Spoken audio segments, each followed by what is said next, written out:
Que a bênção de Jesus esteja entre nós, que a sua paz possa estar em nossos corações, né? Hoje nós estamos apresentando um estudo, né, no lugar do Alain Maia, né? Alain, eu acho, é o sobrinho de um grande amigo meu, que foi o Vitor Hugo, né? E eu vi o Alain pequenininho. E ele começou a fundar, né, a outra casa espírita lá no perto de Vargens. Muito interessante. E aí eu achei muito interessante porque dai a César o que é de César foi um dos temas que eu olhei essa semana. Muito antes da Ana falar para mim. Eu tava, dai a César o que é de César. E eu estava falando sobre isso justamente porque o número de pessoas que chegavam a mim falando sobre o desespero da economia atual, e eu falava assim, eu tinha que ter alguma palavra para essas pessoas. E eu falei assim, pô, eu vou começar a ler, dar a César o que é de César, a Deus o que é de Deus. Para tentar compreender melhor como essas pessoas podem lidar com isso. Porque as pessoas chegam assim, olha, eu não tenho recursos, eu agora vivo, sei lá, de Uber, ou então faço entregas, mas eu tenho dívidas enormes que não me deixam dormir à noite. Aí você pensa o seguinte, e aí, o que a gente vai fazer? Porque realmente, quando a gente está com dívidas, a gente fica perturbado, né? A gente fica com aquele pensamento: eu preciso quitar essa dívida, eu preciso honrar esse compromisso que eu tenho, né? Mas tem casos em que a família, eu disse assim para essa pessoa, né? Para essa e para muitas outras pessoas, eu falei assim: olha, tem casos que você não pode fazer nada. Ela ficou assim, perplexa. Pois é, você tem que dar a César o que é de César, a Deus o que é de Deus. Aí ela me olhou assim, eu falei assim, por quê? O que você quer dizer com isso? Eu quero dizer o seguinte, que agora você só pode resolver o que você pode. Ou seja, você tem que manter a sua saúde e a sua família unida. E depois você vai resolver como é que você vai pagar tudo. E você vai ter que deixar teu nome lá, você vai ter que deixar as coisas lá e vai ter que diminuir as expectativas sobre o que você quer. Diminui as expectativas sobre o que você espera da vida, sobre o que você, de repente, assim, hoje eu não vou poder comer todos os dias o queijo. E daí? Eu não posso comer pelo menos um dia ou uma vez na semana? Eu tinha uma pessoa muito assim, uma senhora muito simples, ela cuidava dos netos, e ela era assim, ela vivia de benefícios e algumas vezes ela fazia uma faxina. E ela disse assim, mas eu não tenho como sair com meus netos. Eu falei assim, tem sim. Aí ela falou assim, como, Leila? Ela falou assim, você vai guardar R$ 1 ao dia. Depois, no final do mês, você vai pegar e vai fazer simplesmente o seguinte, você vai comprando as coisinhas pro lanchinho, vai sentar na Quinta da Boa Vista e as crianças vão se divertir e nunca mais vão esquecer isso. E simplesmente, são coisas muito simples, mas o que a gente transforma em coisas que venham dos nossos sonhos, ou seja, das nossas ambições. Quem era César? César, né, era o poder total naquela época, né? Se ele fizesse assim, era a morte de uma pessoa. Se ele fizesse assim, tudo bem, né? Ele ia para o Coliseu Romano ver os cristãos sendo devorados, né? Queimados, executados. Esse era o poder de Roma, né? Quando Jesus chega, Herodes manda matar as crianças até 3 anos de idade. Esse é César. E aí, como a gente pode pensar o seguinte, mas o que Jesus quis dizer da César o que é de César? À época, o que acontece? O Império Romano era um dos maiores impérios da humanidade. Né? Era uma coisa assim que passava assim, era como se fosse assim, era como se fosse, ele tivesse Brasil, América Central, Estados Unidos. Tudo era dominado por uma única pessoa. Só por Roma. Para manter isso, era muito dinheiro.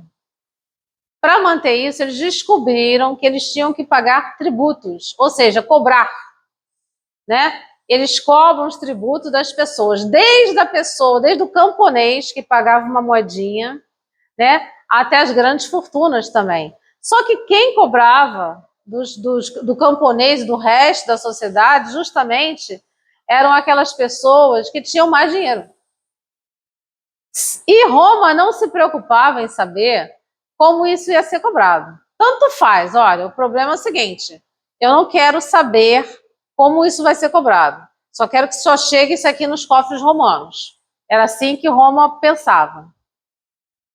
Só que dentre eles também, os sacerdotes, né? Aquele fariseu que chega lá para Jesus e diz o seguinte, a quem eu devo pagar o tributo, né? Ele, na verdade, está testando Jesus, porque, na verdade, os judeus odiavam pagar esse tributo. Eles achavam que era uma desonra ao povo. Mas eles eram escravizados, né? Ao contrário do que se divulga, né, muito hoje em dia em relação à escravidão, a escravidão não é só a escravidão negra. Desde que a humanidade existe, todo povo que é subjugado por uma guerra se torna escravo. E isso é difícil, é doloroso, mostra a nossa falta de humanização ainda, né? Mostra o quanto ainda somos primitivos, o quanto é doloroso ainda viver num planeta em que a gente se transforma mais como egoístas, orgulhosos e vaidosos do que, na verdade, irmãos entre si, né? Isso é muito complicado. Os sacerdotes também pagavam, pediam tributos, né? E ninguém sabia disso, mas Jesus sabia, né? Falavam justamente a Jesus com uma coisa que ele sabia, que os sacerdotes também tinham. Eles não só pagavam os tributos, mas como eles recolhiam os tributos. Tem uma passagem de Jesus, não sei se vocês lembram, da viúva, em que Jesus fala para os fariseus, fala assim, hipócritas, né? Roubam o pouco que as viúvas têm, a casa das viúvas. Jesus fala isso bem claramente, né? E recolhem, e quer dizer, e querem, na verdade, ostentar uma palavra que vocês não pregam. Porque também tem dentro, né, dentro dos preceitos da Torá, do judaísmo, tem que você deve, na verdade, recolher, aquele que ganha mais deve recolher uma porcentagem para as viúvas e os órfãos, como se fosse uma forma de manutenção dessas pessoas. E eles não faziam. Eles queriam andar com grandes vestes luminosas, bonitas, né? Com templos todos cheios de ouro, né? De coisas ricas, fenomenais.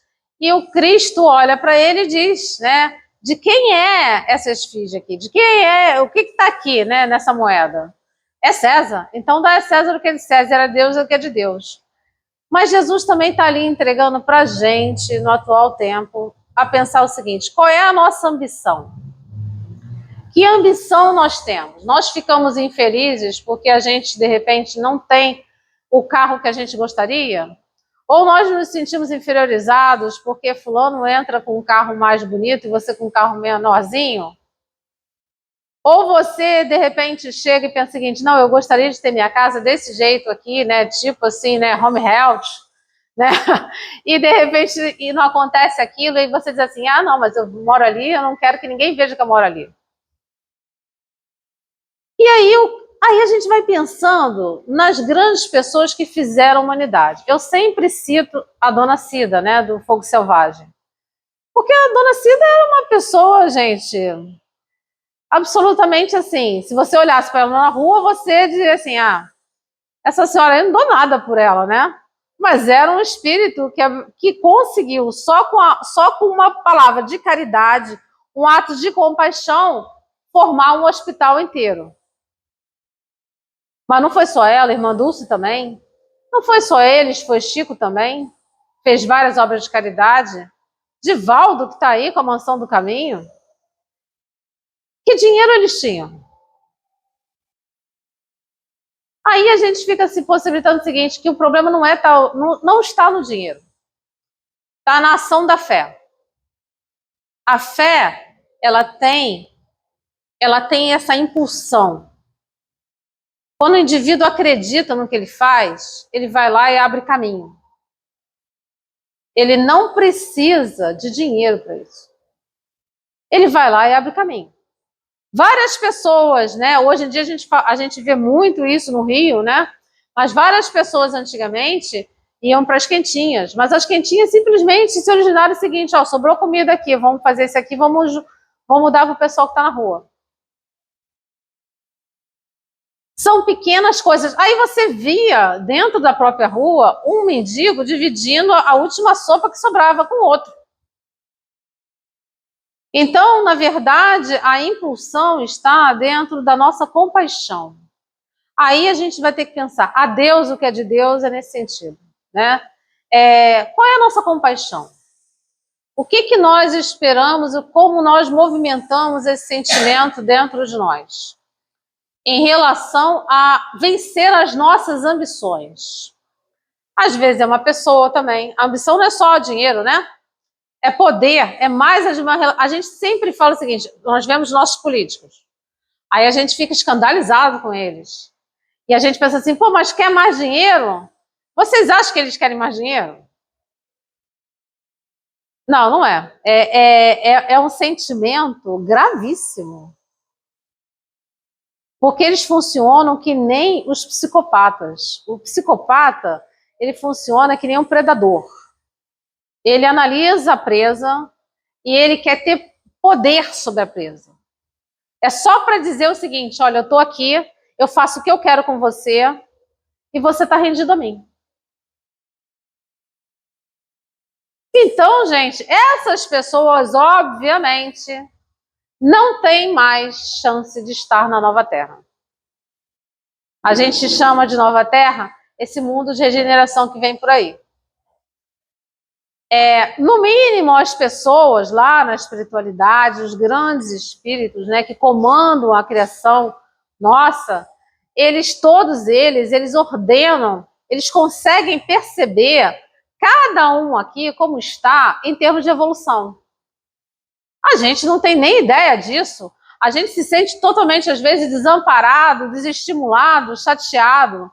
Mas, gente, é o seguinte, lá tem toda a colônia de Jesus. Jesus vem a colônia dos anjos mais puros aqui, né? Que a gente chama de anjos, né? Anjos guardiões, né? Espíritos protetores. E aqui vai mais outros que... Esse aqui governa mais 100. Desses 100 aqui, eles governam mais 1000. E vai assim em diante até chegar a você. Mesmo a criatura que esteja em situação mais horripilante que você possa imaginar, ela tem alguém que inspira ela. Alguém que diz o seguinte, olha, não vai para esse caminho aí não. Vem para cá. Por que isso? Porque nós estamos em processo de evolução. Nós não somos projetos acabados. Isso é uma falácia que a gente coloca para a gente mesmo, como se a gente fosse maravilhoso. Não é. Nós funcionamos mais como animais, no instinto de defesa, do que como humanos mesmo, no princípio da humanização do ser para a angelitude, que é o nosso caminho. A gente funciona, nós aqui funcionamos ainda assim. Você fez para mim, então eu tenho que revidar. Ó, eu não gostei disso aqui não vou com a tua cara. Aí você já quer evitar. Porque isso tudo é um sistema emocional que vai te garimpando e vai te mostrando o seguinte, olha, isso aqui alguma experiência passada se passou por você e você não conectou e você acha que aquilo ali é um perigo. E alguma coisa naquela situação que ia invadir você. Como assim? Você se sentir inferiorizado, você se sentir mal. E é por isso que nós temos ambições. Porque nós queremos sentirmos valorização. E pior, sobre os outros. Não é só sobre a gente mesmo. Né? A ambição de você querer se melhorar é super assim, essencial. Mas agora querer se melhorar em relação a ser melhor do que o seu companheiro, do que o seu irmão, você estar bem mais do que ele, tem algum problema aí, gente. É a mesma coisa que o seguinte, vamos lá, se a gente saísse daqui agora, né? E a gente tivesse um Rio de Janeiro de paz, onde não houvesse mais mendicância na rua, os animais não estivessem mais totalmente abandonados. Isso, né? A gente fosse assim uma Irlanda, né? Uma Islândia, uma coisa assim bem, né? Evoluída, né? Todo mundo ia ficar assim, poxa, que maravilha, né? Que coisa boa, né? Você poder andar meia-noite, 2 horas da manhã na rua, sem preocupação nenhuma. Chegou uma pessoa lá longe, ela te dizia, oi, boa noite, pronto, vai embora. Não, você já anda em prontidão. Por conta de quê? Por conta que essas pessoas consideram que o único valor que elas têm é sobre o que elas possuem, sobre o que elas precisam, ou seja, não pelo ser que elas são. E a gente reproduz isso. Na verdade, todos nós aqui somos um pouco colaboradores disso. Inclusive na formação das nossas crianças, porque a gente coloca para elas esse sentimento. Não o sentimento de que eu sou alguma coisa. E a gente vê muitas crianças num vazio profundo. Elas possuem várias coisas, né? Videogames da geração, sei lá, PS5, que custa mais de 5 mil reais, né? Fora os jogos, né? Tem vários tipos de situações que ela pode ir para a Europa, pode fazer o que ela quiser, mas ela não tem a si mesma. Ela não sabe quem ela é. Ela vive no vazio. Aí ela se automutila, aí ela se mata. Porque ela não vê o propósito da existência. Ela vai se perguntar assim, para que eu estou fazendo aqui? Se eu não posso ter aquilo que aquelas outras pessoas têm. Ou então você vai ver o garotinho que olha para aquilo ali, porque o outro vai passar na frente dele, mostrando o seguinte, olha, eu tenho esse celular aqui, tá? E você não tem. Eu tenho um iPhone e tal, e você não tem. E aí a gente fica se perguntando assim, mas por que a gente tem criado essa situação, né? Por que tem criado essa situação, assim? Por que a gente tem deixado que as coisas sejam desse jeito, assim? Porque são várias nuances que se passam no nosso dia a dia, que a gente não presta atenção, mas que nós tomamos a mesma posição.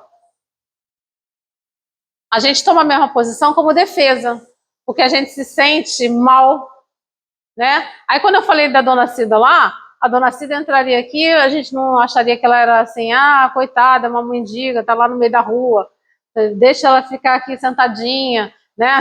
Mas não é, né? É o espírito que já tem anos-luz à frente em compaixão e misericórdia pelo próximo. E a gente julga pela aparência das pessoas, né? Se a gente não vê uma pessoa bem vestida, se a gente vê uma pessoa em desacordo com aquilo que a gente presta atenção, a gente começa a julgar. Se a gente vê uma pessoa sempre com a mesma roupa, ou então com os mesmos padrões, a gente também começa a julgar. Então, tudo isso são pequenos detalhes, mas que mostram a nossa ambição. E mostram que a gente está muito mais do lado de César do que de Deus. E aí a gente tem que emergir dentro de cada um de nós o que é esse sentimento do que seja Deus, né? Do que seja estar perto de Deus. Todo mundo escuta sobre a doutrina espírita, todo mundo escuta sobre a questão de ser aqui, nesse exato momento, um espírito eterno. Todo mundo vive isso? É uma pergunta. Todo mundo vive isso? Não? Ainda não? Como é que seria viver isso? Porque, por exemplo, quando eu falei desse senhor que estava desempregado, ele vai deixar dívida aí, se ele morresse amanhã.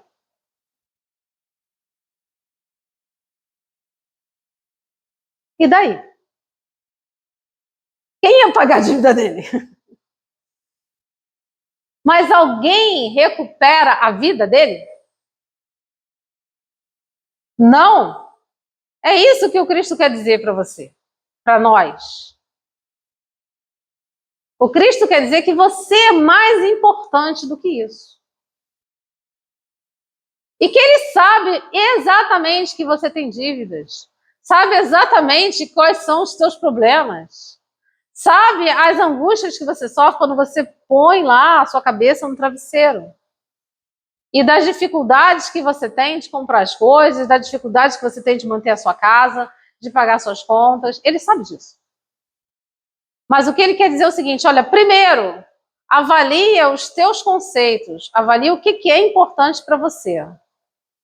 Porque o mesmo Cristo fala para o homem que diz que primeiro, antes de segui-lo, ele iria primeiro vender os seus bens. Ele fala assim, tolo, ainda hoje te tomaria a alma. Ou seja, ele não estaria mais entre nós. ele não estaria mais entre nós, gente. Então, e nós damos um valor, assim, absurdo a tudo. Não que a gente não possa usufruir do mundo. Óbvio que está aí para usufruir. Tudo está aí para ser usufruído. Mas assim, até que ponto? Porque se, por exemplo, se nós tivéssemos uma sensação de compaixão, pequena que seja, porque essas atitudes são muito pequenas, às vezes a gente não consegue ver. Mas, por exemplo, uma pessoa que trabalha na sua casa e que você dá o estudo para essa criança, para a filha da empregada. Eu já conheci gente assim. E essa menina se tornou uma outra pessoa. Ele mudou o padrão de vida dessa pessoa. Vários empresários no mundo agora, tem várias notícias sobre isso, ele simplesmente falou o seguinte, eu vou me aposentar, o que eu vou fazer? Ele vende a empresa e reparte entre os empregados.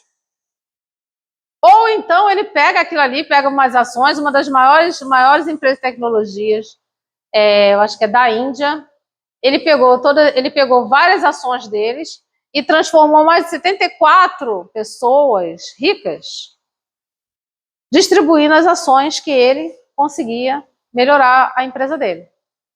Ele via que aqueles funcionários eram ativos, eram participativos, então ele distribuiu para eles. E eles se tornaram milionários também. O que isso quer dizer? Isso quer dizer que ele repartiu, ele dividiu o que veio para ele. Ele teve compaixão. Ele se ligou que a gente precisa de renovar nossas ideias, que a gente precisa de entender, de recusar alguns consumos que a gente faz. Por exemplo, a gente não avalia o tempo, né? A gente está aqui, mas a gente não avalia o tempo, o que a gente faz dos recursos que nos é dado.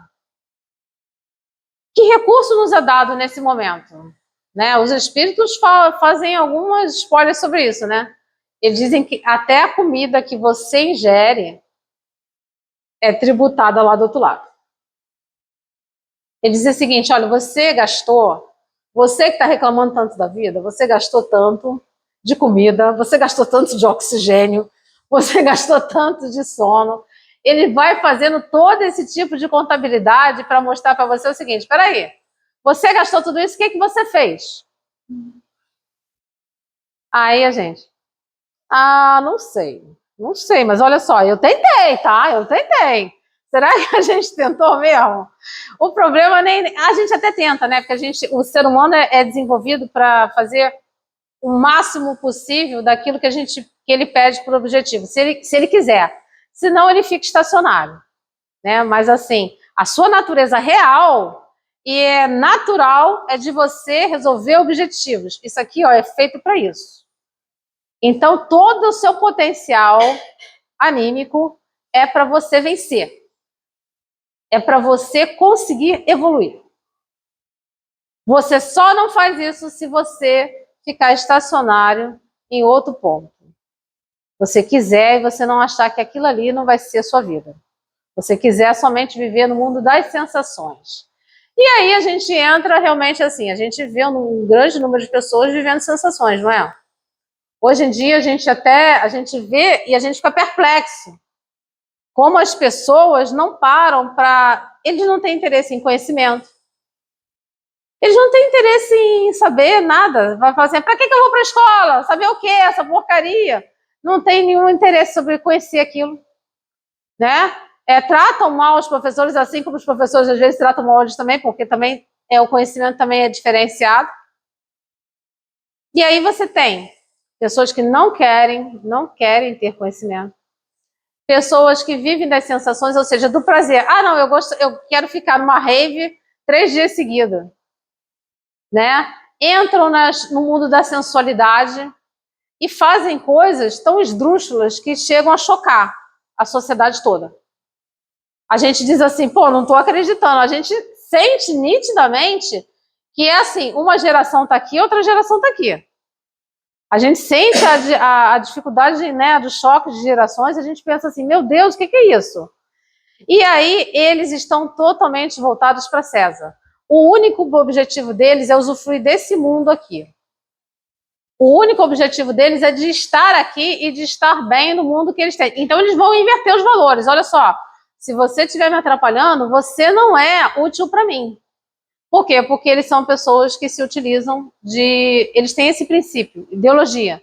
Utilidade. O quanto você é útil para mim, o quanto você vai me beneficiar. Se você não fizer nenhuma das duas coisas, então eu vou te manipular para você fazer o que eu quero. E se eu não conseguir, eu vou acabar contigo que está na minha frente. Se é preciso te matar, eu vou te matar. E a gente fica assim, chocado, mas isso existe, né? Ele existe, né? A gente tem vários exemplos, nosso querido Chico Xavier já colocou pra gente, né, sobre essa reencarnação desses espíritos, que são espíritos gravíssimos, né, endurecidos, difíceis, com muita dificuldade. Divaldo expõe no Sexo e Obsessão, sobre que a espiritualidade disse para ele o seguinte: olha, não existe para vocês o livre-arbítrio de não reencarnar. Vocês vão ter que reencarnar nesse século. Vocês vão ter que voltar. E eles faziam um baile de carnaval, lá na espiritualidade. Com todos os tipos de vulgaridades que a gente pudesse imaginar. Mas com um propósito. Aí vocês têm que colocar isso bem claro, gente. Vocês têm que colocar isso claro para todo mundo, porque isso é um sistema de defesa nosso. Eu coloco muito isso na constelação, eu rebato isso para essa constelação para a gente pensar no sistema de defesa. Esses espíritos vão atravessar seu caminho. E o objetivo deles não é ter razão. Eles só têm um objetivo, né? Também declarado pelo irmão Manuel Filomeno de Miranda, né? Não fazer com que o espiritismo caia. E ele só pode fazer com que o espiritismo caia a partir dos próprios espíritas. E ele vai atravessar seu caminho, e ele vai te provocar, e você vai ter que entender o seguinte: ele não quer ter razão. Ele quer levar o maior número possível que for, porque ele tem a mesma mentalidade que o César e o pessoal de Roma tinha quando colocou Jesus na cruz. Vai morrer, acabou ali. E assim, a gente entende que é o supremo fanatismo, né? Mas assim, como diz Amélia Rodrigues, né? A arrogância do mal é de uma ignorância tão grande que é quase insustentável a gente falar sobre ela. Mas é isso mesmo, a arrogância do mal é muito difícil. Porque eles creem nisso mesmo. Então, assim, eles creem que você, partindo, você vai ser levado para uma outra situação e que você não vai voltar mais. Mas eles esquecem que Jesus não é isso. Jesus, ele vem com o objetivo de que nós possamos evoluir. Não é aniquilar ninguém daqui. Não é aniquilar nem mesmo a pessoa mais má que vocês puderem pensar, né? Nem isso Jesus aniquila. Jesus pega essa pessoa e transforma ela pelo amor.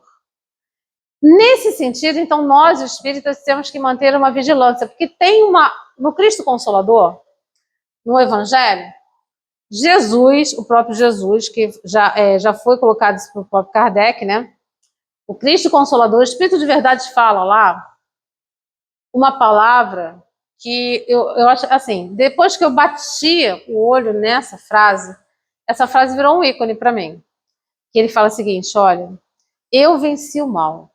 Espíritas, vençam a impiedade. É a frase do século. Então, antes do revide, pensa e lembra que você aqui não está à toa. Todos nós aqui somos, na verdade, obreiros de Jesus. Viemos nesse século para vencer a impiedade. E não estamos aqui somente para reparar os nossos males pessoais. Nós estamos aqui na bandeira, na causa espírita. Por Deus, né? Quantos espíritos vieram e tombaram no chão, colocaram seu sangue nessa terra para que a gente pudesse estar aqui. O que pedem de nós, gente? O que pedem de nós é exemplificação. O que pedem de nós é a gente pegar um pouco daquilo que a gente sabe e tentar, pelo menos. Porque ninguém está pensando que você vai sair daqui um anjo. Porque não vai. Porque eles sabem exatamente que tipo de espírito somos nós. E quando eu disse lá atrás que cada um de nós tem um espírito que vai nos olhar, é porque todos nós precisamos de mediação. Por quê? Porque nós nos comportamos, somos que nem os selvagens antigos. Eles têm que... quando Jesus fala sobre as ovelhas, o rebanho, eles veem aquele rebanho selvagem indo para um lugar e vai lá as ovelhas e Jesus vai chamando eles assim, volta para cá, volta para cá, volta para cá. São esses espíritos, os espíritos que vêm nos dizer, volta para cá. Aquele que escuta a minha voz, aquele que pertence ao meu rebanho, sabe quem sou eu. Escuta plenamente a minha voz. Então, se a gente não escutar, é porque tem alguma coisa de errado. A gente está chafurdado de situações. E nós não viemos, então, dentro de nossas famílias, para concorrer a termos os mais belas provas de missionários. Pouquíssimas famílias vão receber os espíritos de Alcione. Não vai ser isso. Por quê? Porque nós somos os artífices, ou seja, nós somos os criadores do mundo que a gente está vivendo. Eu acho que isso está sendo esquecido dentro da doutrina. Está sendo completamente apagado. Todo mundo gosta de ouvir falar agora em lives coisas de motivacionais, né? Coisas que chegam assim, né? Ah, vamos lá, vamos aumentar a autoestima das pessoas. Não vai ser... Há anos atrás eu escutava assim. Ah, não, olha só, nós agora a gente não tem mais leões para enfrentar. A gente não tem mais holocaustos para viver, né?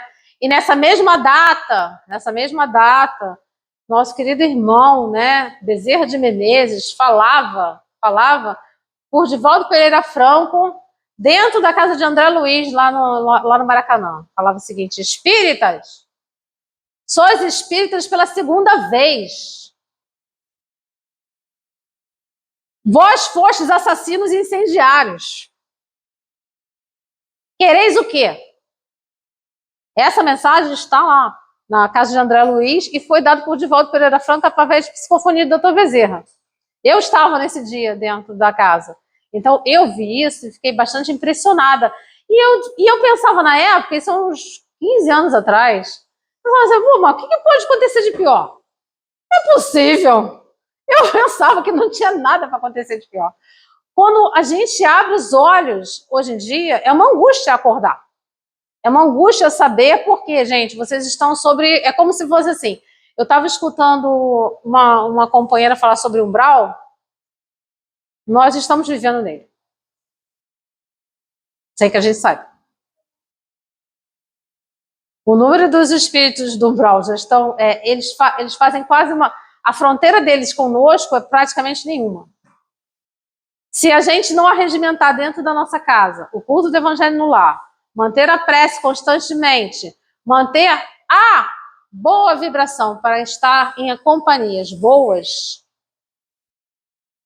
a gente vai sucumbir. Diz nossa querida Joana de Ângeles, são tempos enlouquecedores. E são, gente, vocês não concordam? São tempos enlouquecedores. Então a gente tem que programar, a gente tem que pensar o que nós estamos fazendo com aquilo que a gente está aprendendo. E ninguém está te pedindo para você ser o santo, mas está te pedindo para você o seguinte, eu tenho que tentar. E se falhar, vai de novo, porque é a perseverança que faz o homem. É assim que quando Cristo fala, se vocês perceberem, o Pedro nega Cristo 3 vezes, não é? E Jesus, quando termina o seu mandato de luz, ele reúne os discípulos e João fala, João fala sobre isso e fala o seguinte, Pedro, tu me amas? Sim, mestre, eu te amo. Pedro, tu me amas? Sim, mestre, eu te amo. Pedro, tu me amas? E Pedro se entristece. Sim, mestre, já falei que te amo. então apacenta minhas ovelhas. Jesus recorda ele 3 vezes. De novo. Por que Jesus recorda ele 3 vezes? Porque todas as vezes a gente tem que perseverar. Caiu, levantou e vai adiante. Caiu, levantou e vai adiante. E não fica tombando no chão, ficando com a sensação de que, assim, eu sou um coitado, não consigo progredir, eu sou uma pessoa miserável. Não é isso que a espiritualidade quer. A espiritualidade quer que você diga o seguinte: eu sou miserável, é por isso que eu vou levantar e vou melhorar. Porque foi assim que nós temos, hoje em dia, nossos Jesus Gonçalves. É assim que nós temos, a gente estava falando sobre o céu e o inferno, vários espíritos fazendo depoimentos, gente, arrasadores.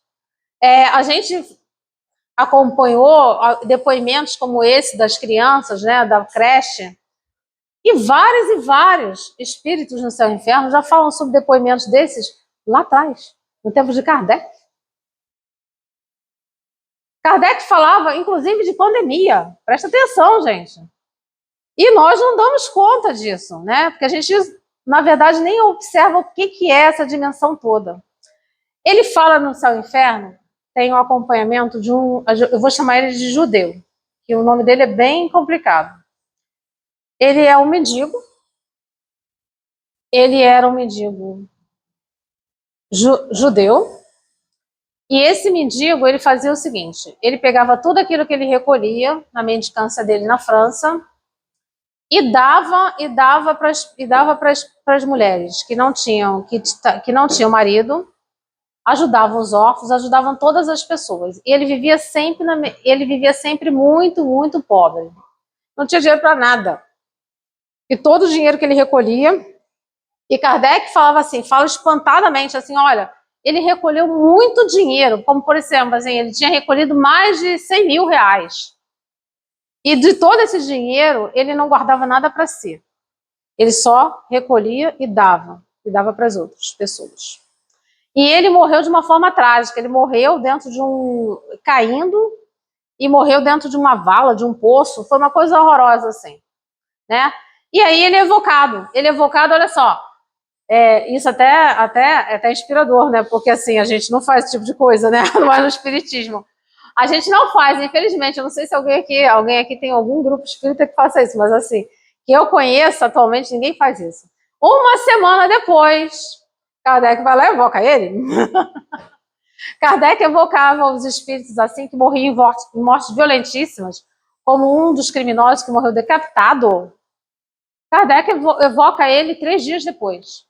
Mas é óbvio, né, gente? Assim, com a anuência de São Luís, acho que vale tudo, né? Santo Agostinho, aí é outra coisa, né? Mas a gente, acho que não consegue esse tipo de coisa. E ele evoca ele falou o seguinte: olha, eu fui um nobre.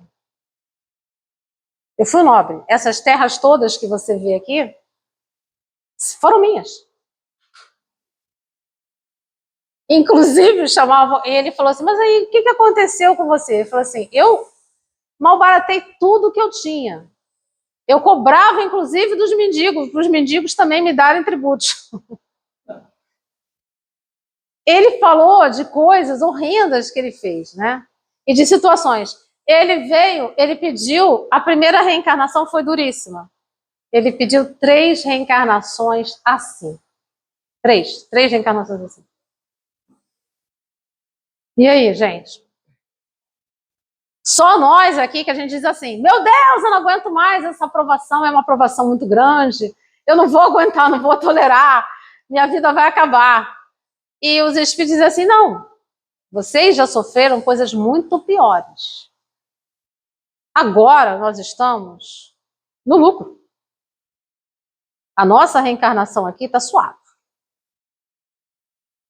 Nós temos a cama, nós temos os afetos, mesmo aqueles mais complicadinhos, mas nós não estamos sofrendo as grandes provações. Mas para que a gente chegasse até aqui, diante das tribulações e das dificuldades que a gente plantou lá atrás, gente, a gente é forte, porque conseguiu vencer essas encarnações. Essa daqui é o mínimo que você pode fazer.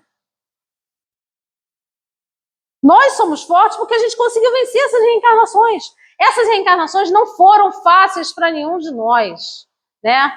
Embora a gente nem queira ter contato com elas. Eu não sei se alguém aqui tem contato com as suas reencarnações antigas.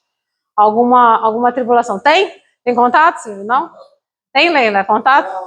Não? Eu tenho contato com as minhas reencarnações antigas. Algumas delas eu tenho. Então, assim, todas as vezes, eu passei já por a fase de me sentir, de pensar sobre mim mesmo, de uma fase assim, não acredito que isso esteja acontecendo comigo, que droga, que coisa horrível, até a fase em que eu disse assim, meu Deus, hoje em dia eu faço isso. Todas as tribulações que me chegam, eu digo assim, obrigada. Muito obrigada. Porque o problema não é a tribulação que chega. O problema é como eu vou resolver ela. E que eu resolva dentro das tuas leis. Porque o meu costume antigo era não resolver dentro das leis de Cristo. Né?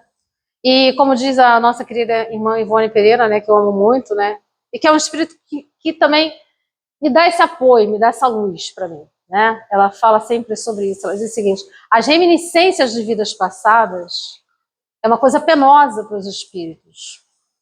Leon Denis sofreu sobre isso. Ela sofreu sobre isso. Ela estava dentro da família dela e rejeitava o próprio pai. Ela dizia o seguinte, essa família não me pertence, o que eu estou fazendo aqui? Mas, no final, quando o pai dela morre, ela sofre muito, né? Ela amava mesmo aquele pai. Assim como o irmão dela, que foi uma pessoa que torturou ela, né, em situações penosas. E ela não teve nada, gente. Ivone Pereira não teve nada. Ou seja, ela não tinha casa para morar. A renda dela era mínima da mínima de mínima. Ela morava na casa dos parentes. Né? E ela fez uma das grandes obras do Espiritismo, mostrando justamente isso, né? Que a vida, nós todos aqui, a gente tem que ter uma consciência, nós somos co-criadores da vida. Você não está aqui simplesmente para resolver sua vida. Você participa da cocriação no momento em que você sai para a rua para comprar alguma coisa. Porque ali você pode decidir que uma pessoa pare para pensar se ela vai fazer alguma coisa ruim ou mal para a vida dela. Só com uma palavra ou um sorriso seu. Um sorriso, gente. Um sorriso. Nós todos somos co-criadores. Em diferentes níveis. O que a gente tem que entender é que nós estamos dentro de processos diferentes de evolução nessa cocriação. Então, assim, algumas pessoas cocriam naquela partezinha pequenininha. Outras vão para famílias maiores e outras vão para universos maiores, até o universo como o Divaldo Franco faz, ou então que grandes missionários da luz fazem, né? Por aí. Participando disso, vamos observar, então, aquilo que nós temos a oportunidade de fazer agora.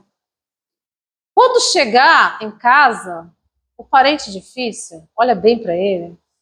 Você é difícil, mas você é minha grande chance. Dificílimo para mim. Mas dificílima por quê? Qual o embate que você tem com ele? Aí, se você for perceber, tudo isso é uma obra para você se regenerar. Toda a obra de redenção é sua. A obra de redenção não é do outro. Mas não vai adiantar nada. Adianta. Eu estava percebendo uma colega minha falava o seguinte, meu filho é completamente revoltado, ele chega assim, é para isso que você é espírita? E ele é um garoto envolvido com drogas, é uma pessoa dificílima, tá assim, tá num patamar muito complicado, né? Uma das nossas irmãs da constelação, lá. Aí complicado mesmo a situação dela. Aí o que acontece com ela? Aí ela disse assim para mim, pois é, ele é assim. Mas no outro dia ele falou assim, mas olha só, no outro dia eu falando alguma coisa para ele assim, eu vou te deixar de lado, não quero mais saber de você. Ele falou assim, mas Jesus não fala isso para você? Ele entendeu, gente, ele entendeu. Ele vai aplicar isso mais adiante. Ele começou a perceber o seguinte: não, minha mãe está em oração. Ele começou a perceber pequenas nuances. Que assim, eu tô com um problema aí, mas mãe, olha só, põe esse nome aí na oração para mim. Mas eu sou ateu, tá? Isso são as pequenas nuances, que você não é exatamente o que você vai falar. É que nem criança pequena. A criança pequena, você pode falar um milhão de coisas com ela, 1 hora seguida, e o que ela vai olhar mesmo é isso aqui, ó. É nisso aqui que está a sua linguagem, ó. Se você mentir, essa linguagem aqui fala para ela.